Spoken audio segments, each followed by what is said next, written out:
Hi guys, I'm Adam Wilborn from WhatCulture. And I'm Andy Murray from WhatCulture. And don't forget you can get the news as a podcast by searching for WhatCulture Wrestling on either iTunes, Spotify, or wherever you get your podcasts from.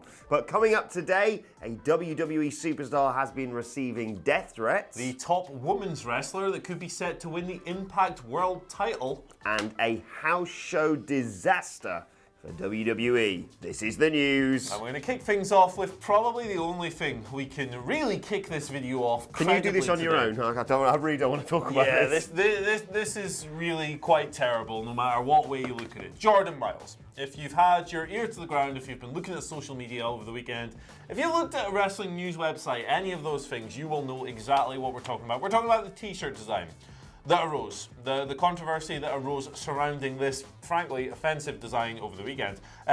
It began with Jordan Myles, and we'll show the image of the t-shirt here, right? You look at that, I think it's pretty clear why Jordan Myles has an issue with this. It started with him tweeting out a picture of the design along with, "They will regret making this hashtag for the culture."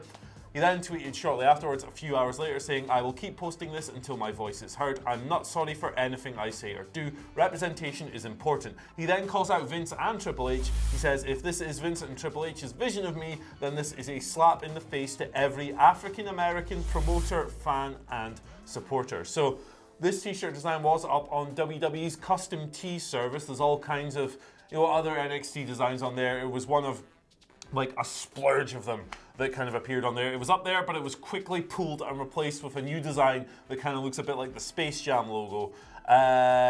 Cedric Alexander has shown his support in the whole situation when Jordan Myles, he tweeted out asking people to turn their avatars black and white and tweet with hashtag for the culture. Cedric Alexander has done that. A bunch of other people have also chimed in, fans, followers, other independent wrestlers, a bunch of other people. Now, WWE have obviously issued a statement on this yesterday, late last night in fact, which is why we're probably still waiting a reply from Mr. Myles. The statement says, "Albert Hardy Jr., aka Jordan Myles, approved this t-shirt for sale. As always, we work collaboratively with all of our performers to develop logos and merch designs and get their input and approval before proceeding." Now, there's quite a lot to unpack here. WWE statement, let's just begin with that. They say that they get everything approved and all this, but we have on record, we know that this isn't true because Becky Lynch in the past has said, "Well, I didn't know I was going to become the last kicker, the Irish last kicker," until they just pulled a design, they threw a design out of nowhere without even consulting me. Now, with regards to the original Myles t-shirt design, look, if you have, a working head, you should be able to look at this and see that the imagery used is very, very similar to imagery that was used years and years ago to dehumanize and belittle and racially abuse African American individuals. And WWE's statement, I think it's very, very hard to take that at face value, because why would Jordan Myles see this, go, "Yeah, I'm okay with that," and then put it up and then lead to all this? And besides that, it should never have got to that point. They should never have got to the point where someone designed that shirt, thought, "Hey, that doesn't look like this, image from back in the day at all. We can totally use this." Why does it get past that stage? Why do they even have to take it to him in the first place? This is a really, really gross situation, and one that I hope meets a favourable resolution for both parties. However, WWE are deeply in the wrong here, and they need to acknowledge that. Absolutely. I mean, anyone who sat there on Twitter over the weekend and said, "I don't see what you're talking about. His name's Jordan Myles. Myles of Smiles. It's just a big smiley mouth." Come on. You must see it. We all see it. I took one glance at it and genuinely thought, "Oh, this is something fake that someone's made and he's been duped by it all." Because there's no way that the biggest wrestling company in the world would approve, as you mentioned, a design like this. The other fascinating thing to see from this is, of course, normally when people call out their employers, or specifically call out WWE, there's usually a bit of internal backlash, whether that be just booked slightly differently or punished internally, whatever. He's completely in the right. WWE are completely in the wrong. And yet, like you've mentioned there, they've already put their hands up and said, oh no, he approved everything. And like you mentioned, that's simply not the case, I don't think, anyway. I think it's very hard to put any stock into that WWE statement whatsoever. I think the right thing for them to do in that case would have been to issue a formal hand-on-heart apology when the shirt design came out, when Myles made his statements and so forth. That obviously doesn't make it right. It'll never be right. It's a terrible thing that has happened to this gentleman.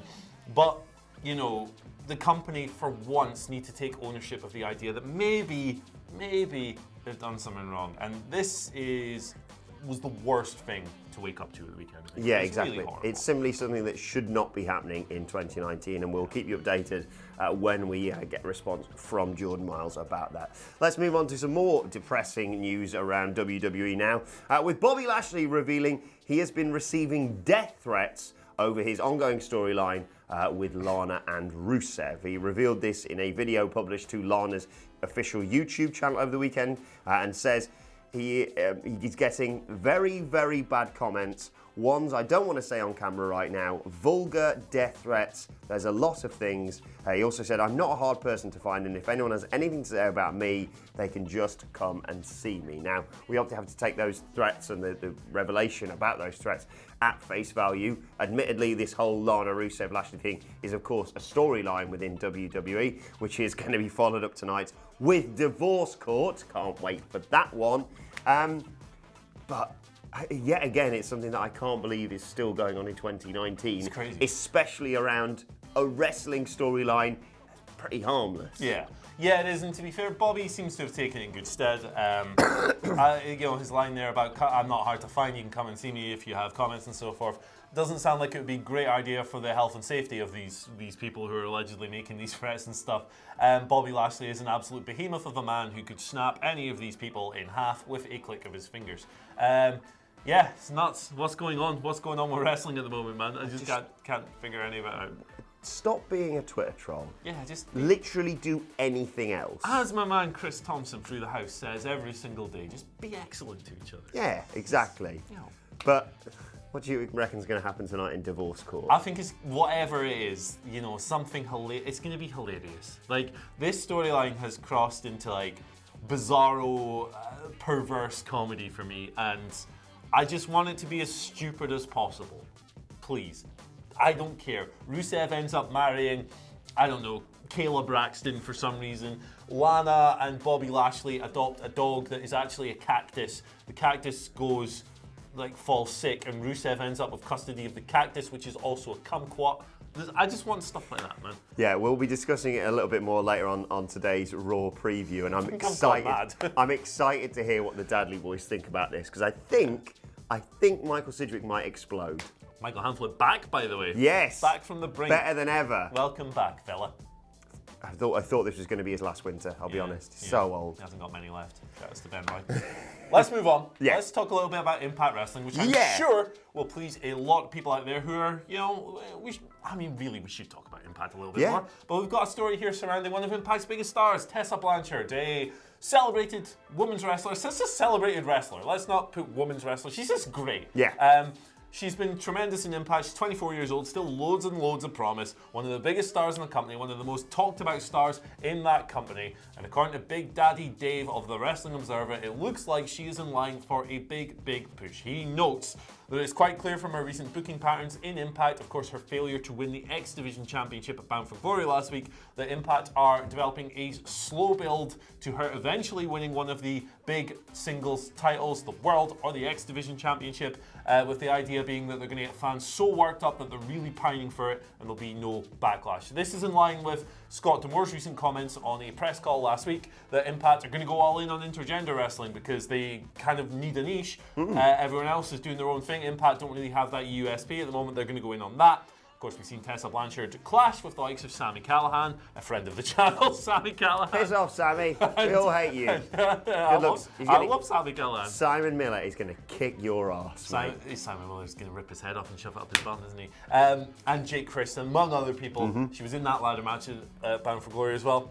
And, booking patterns at the moment, given that she failed to win the X Division title, that would free her up for the world title. Now, of course, Brian Cage, the world champion, has recently been feuding with Sami Callihan, who Tessa was recently feuding with. So there's a nice way to bridge those two storylines together and maybe have Tessa win the big one, which would, certainly get people talking. I think that she's one of the most over people in that company. And if wrestling is about booking the most over people on top, what's the problem? Yeah, I'm sort of divided on this one because generally when it comes to intergender wrestling, I get a little bit awkward. I don't really like it. It was utilised quite cleverly by WWE when Corbin hit Lynch with the end of days, and that storyline was played such out. a shocking spot. Yeah, it was something that we haven't seen for so long. Having said all that, this isn't WWE booking it, so she's not going to shag her way to the title or something. It's not gonna be some nonsense. She is brilliant. Like you say, she's the most over wrestler in Impact Wrestling right now, and I think she'd be the perfect world champion.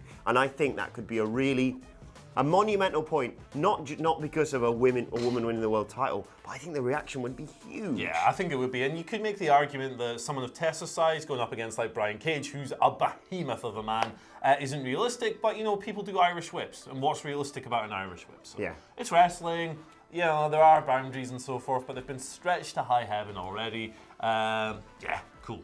I like Tessa Blanchard. Yeah. I want good things for her. Yeah, hopefully she will win that world title. What a year it's been for women's wrestling, by the way. It's been tremendous. Especially in Impact, man. Really Right, good stuff. let's move on to the story that I've most wanted to look forward to talking about since I read about it this weekend. So WWE had a live event in Puerto Rico this weekend, and it was an absolute mess, wasn't it? Yes, it was. Oh, it was a car Yes, it crash. was. Reddit user Luna de Oro, hope I got that right, broke down the show for you. Right, okay, here we go. This is the most perfect microcosm of WWE currently right now. Only five of the nine announced matches went ahead. Oh, good, nice little bait and switch there. 8 advertised wrestlers didn't show up. The event ran for just 2 hours and still had a 20-minute break in there. Not really getting your money's worth. And my favourite of all, Rey Mysterio asked children to chant dick sucker at Baron Corbin. Now, granted, that was in Spanish, if I'm correct. Yeah, but... But even so, Yeah. the reports were, the ones that I read, were like adults there, completely confused as to why Seth Rollins, the biggest babyface in the company, was just getting booed out of the building. And then that changed from confusion to just horror at all the kids just going, "Hey, Corbin, you suck dick." All pages to the event and promoter have since been deleted. And another Reddit user, Danny Acme, said that half the audience was still waiting to walk in at bell time. The Mysterio Corbin match was changed to a King's Court segment. Oh, good, more talking. That's what we need. AJ Styles versus Braun Strowman turned into a 6-person tag. The crowd weren't exactly best pleased when Becky Lynch's opponent was changed from Sasha Banks to, you guessed it, Lacey Evans, although there was some good reaction for Becky winning afterwards.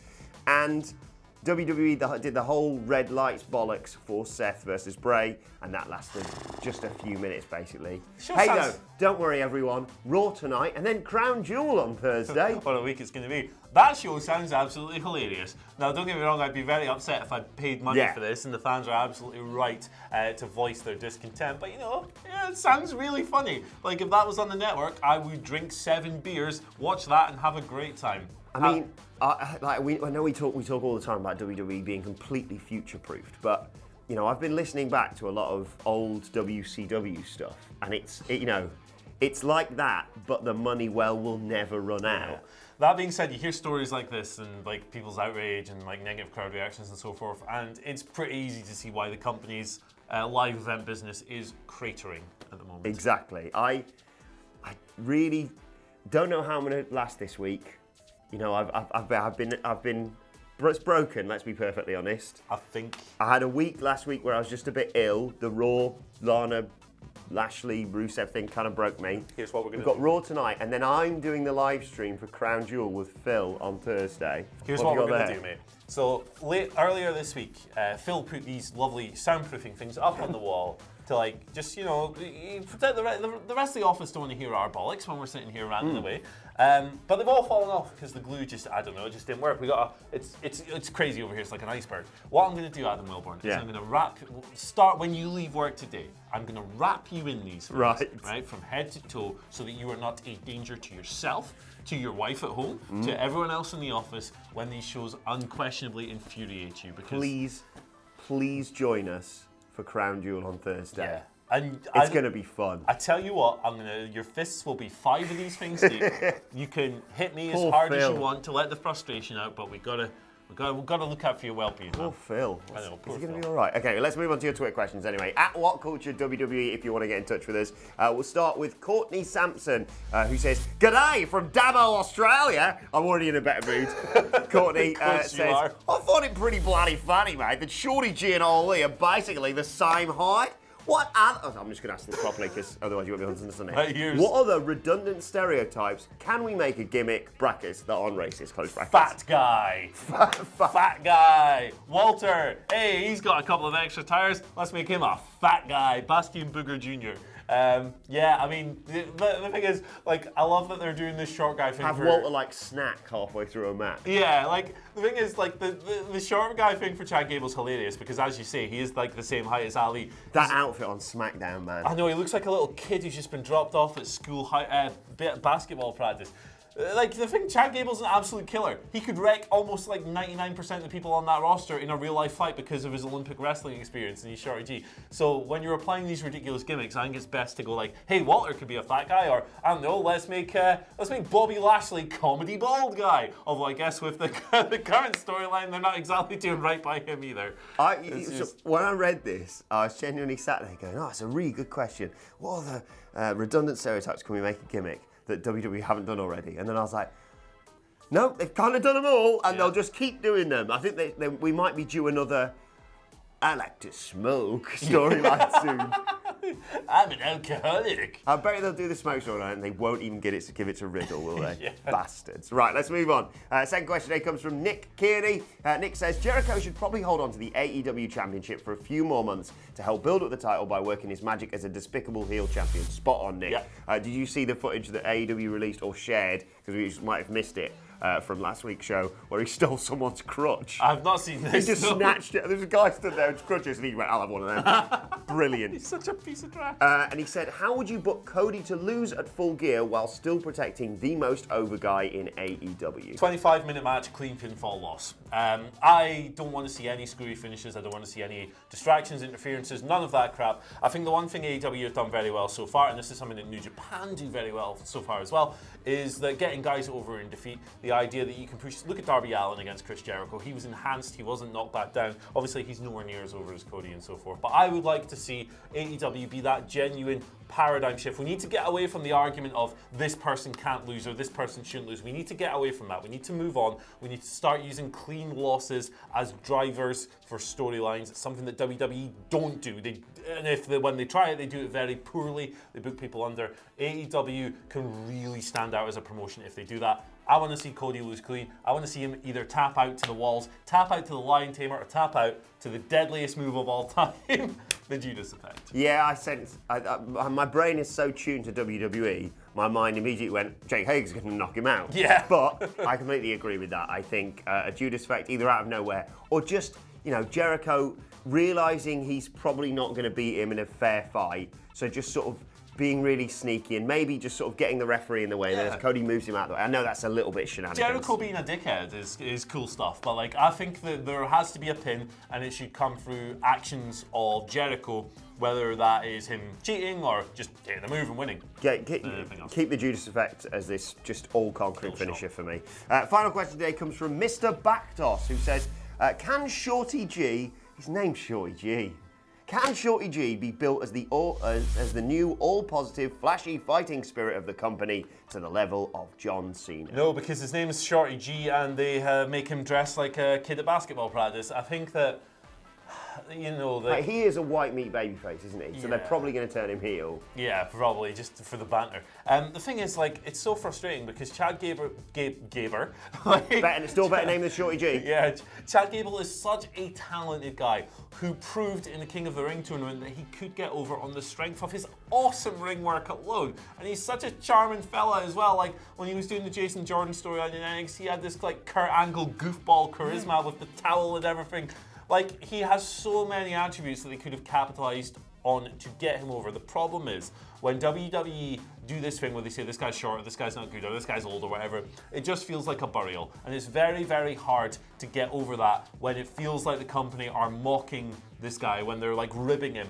And in his current guise, he'll do matches that'll get great acclaim and we'll rave about them and stuff, but he will, for me, never be anything more than just this object of ridicule to the casual fans when he's presented as such. WWE cannot book baby faces in 2019. Right, let's move on to today's, and finally from Christopher95 Collins. Thank you, Chris, for sending us two wonderful action figures from WWE. I love them sending us this. First one, there you have from Series 69. Nice.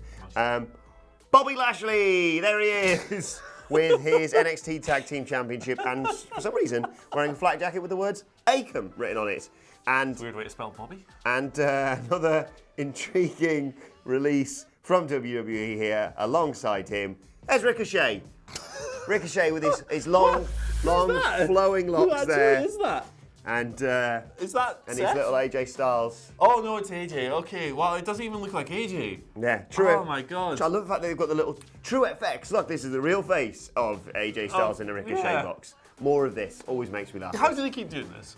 It seems like every other week someone sends us, hey look, it's Tamina in a Baron Corbin box. Yeah. Like, I suppose for right now, in terms of merch stuff, this is the least of WWE's worries, isn't it? Thanks to Christopher Collins for that one, though. Let us know your thoughts on that and all of today's news stories in the comment section below. Don't forget to like, share, and subscribe. And subscribe to WhatCulture Wrestling on either iTunes, Spotify, or wherever you get your podcasts from for daily wrestling podcasts. We'll be doing the Raw preview a little later on today. Whilst you're there on Twitter, you can follow us at WhatCultureWWE and send us your Twitter questions. And follow both of us. You can follow him at Andy H. Murray. The H stands for Humpty Dumpty. Ooh, sat on a wall. You can follow me at Adam Wilborn. He had a great fall. And you can follow us all, as I said, at WhatCultureWWE. We haven't got time for the whole thing. Right, my thanks to Andy Murray. Thank you for watching, and we will see you soon.